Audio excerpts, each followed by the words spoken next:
चिदात्मने सर्वान्तरात्मने श्रीमद् वेङ्कटेशाय मङ्गलम्। स्वतः सर्वविदे सर्वशक्तये सर्वशेषिने सुलभाय सुशीलाय वेङ्कटेशाय मङ्गलम्।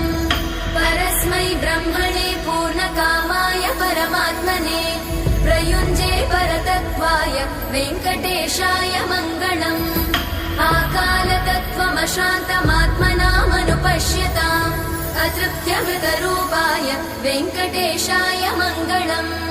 प्रायस्वचरणौ पुंसां शरण्यत्वेन पाणिना कृपया दिशते श्रीमद् वेङ्कटेशाय मङ्गलम्।